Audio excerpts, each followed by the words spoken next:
is extremely valuable. There's the Twisted Fate. With the Twisted Fate. More single target CC, I think, could be problematic. Again, playing against Tahm Kench and Morgana, but it does give you the pick.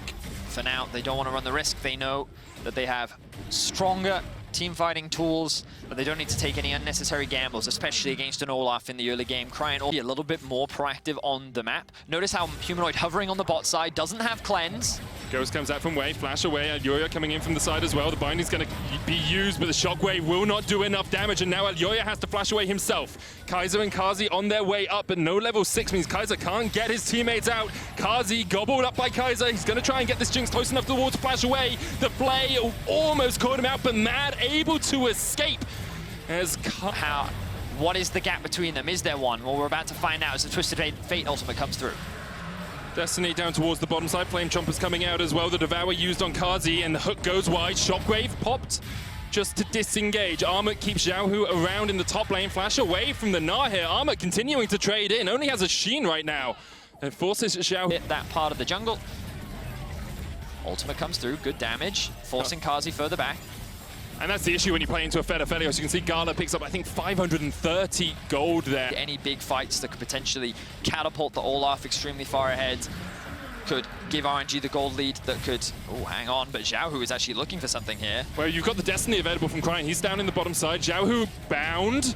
Goes into Mega form. Alyoya with the Soul Shackles. Here comes the Destiny, and Kazi has been flanked, and the rest of RNG are looking for the chase here. Kazi and Kaiser have to flash away. Xiaohu was able to distract the Mad Lions, and here come RNG. Kaiser will fall. Alyoya has to flash the wall, but the Moonlight Vigil will chase him down, and Cryin is not going to let him escape. Still on the chase. The binding goes wide off towards the top side. Armut's killed off Ming. He's going to go back in. Gala trying to do what he can. Needs to get to the 7. Needs to get that healing, but he can't survive. Armut gets a double. Alyoya falls down towards the bottom. Let's get ready for it, medic. Here we go. Here we go. Okay, so wait, Armut's jumped onto Wei. Cryin trying to join the fray, but he hasn't got much mana. Triple kill for Armut. Cryin, does he have the mana to do anything here? Humanoid, no shockwave. Armut, no flash. Cryin dodging around as much as he can. Armut goes in, uses the clone. Cryin pops the stopwatch, gets a little bit more mana. The TPs are coming in. RNG over-investing into... Civ was able to make up for that. Now we see Cryin TP attacking Armut. Armut has no flash here. Could look to use the clone. The rest of RNG are on their way. Everfrost will root Armut in place. He's going to try and turn it back onto Xiaohu, but there's really not too much that Monkey can do in this situation. Wukong will fall. Shut down. Goes over to Xiaohu. And that was just a big overstep from Armut. He had a great performance in that last team fight, but now he ends up getting punished for it. Great use of the teleport from Cryin. Xiaohu is already in lane. The rotation from Gala and Ming as well.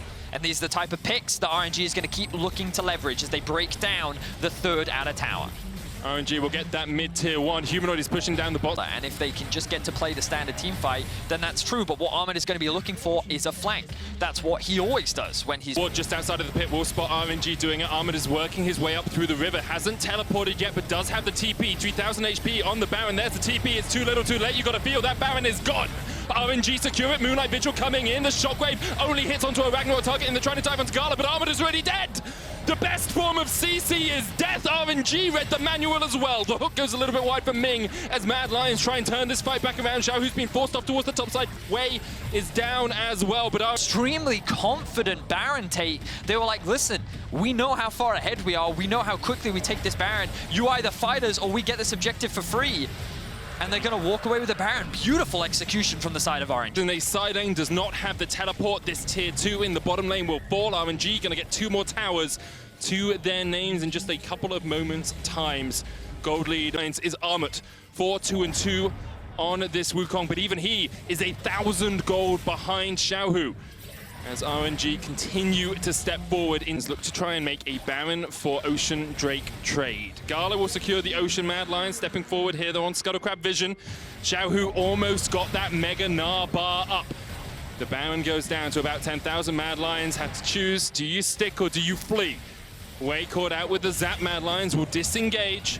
And they lose the Ocean Drake and don't get anything for it. Xiaohu having Mega Gnar is probably what makes that play so scary for Mad. That's a good binding though. Shockwave used as well. Xiaohu down to about half HP, so Mega Deathhook not going to do too much. The Moonlight Vigil with the Infernum will take Armut down to half HP. However, RNG still looking for the hook. Armut, the one caught out. He's going to try and get away. The Cyclone Pop, the Ragnarok used as well. Cryin coming in from the side with the Destiny. Armut goes back in, uses the second part of the Cyclone. Kazi gobbled up by Kaiser to try and keep him alive in the middle of this fight, and RNG will turn their eyes straight towards the Baron. There is not a moment of breath.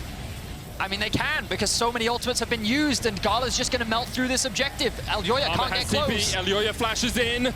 Kazi trying to do what he can. Ming down to half HP. They're trying to turn it back around. Here comes Armor. Gala secures the Baron. Xiaohu going to be forced off towards the top side. Crying, trading onto Humanoid down towards the bottom. It's 2v1 as Humanoid continues to keep himself alive, just flashes away. But all of RNG escape with the Baron. Towers over and over and over again.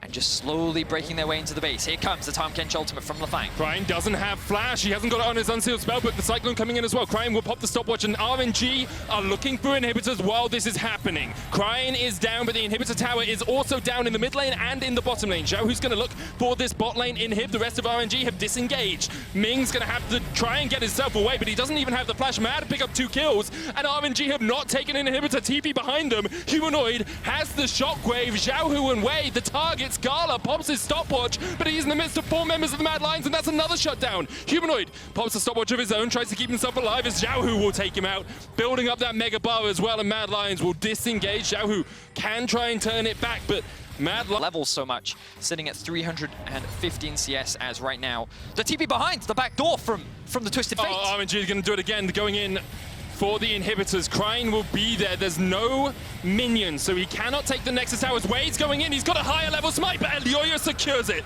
Crying will look for those inhibitors. Abyssal Voyage is taking Kazi back into the base. They're trying to chase out Kazi as Armor goes in with the Cyclone. Gala into the GA. He's going to come back, and Wei is next on the menu, but Gala, they just want this AD carry. They kill off the Aphelios. The inhibitors fall in bot and mid. Xiaohu's lane, though, he has his eyes on a potential pick.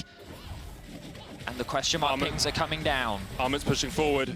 Wei and Ming are here. Crying has a gold card locked in. Armit's going to try and flash away. The Undertow's going to chase him down, and with the Destiny, Armit has been caught. Tries to survive with the Sterak's gauge, but he is stunned up, locked up and down. Crying. End this game regardless, and with this Baron, it feels like that it's just the final nail in the coffin. Mad, they put up a decent fight, but to me, it feels difficult that they're going to be... Though, and Elyoya perhaps is going to get turned on. Undertow available. Elyoya dodges to the side of it. Now, Mad Lions defending on 3 different fronts. Kazi, Kaiser, and Elyoya with Armor off towards the side, getting onto Gala. Crying and diving onto Xiaohu. The Humanoid there as well. He flashes away, but he is gone. Abyssal Voyage was cancelled. Humanoid down. And now Mad Lions have to win a 4v5. Kazi flashes away from the hook, but the damage is coming in from RNG, and Mad have too many places to look, too many places to defend, and RNG should close this one out. Mad Lions, a last-ditch chance, some sort of opportunity to find a fight. Armor goes in with the Cyclone, but Xiaohu lands the Gnar, and the Cyclone is but a damp squib. Kazi trying to do what he can. Ming on the front line. Here comes Xiaohu once again. Kazi down, Kaiser down, and RNG undefeated. Just a very clean game overall from RNG. Yes, there were a couple of fights where they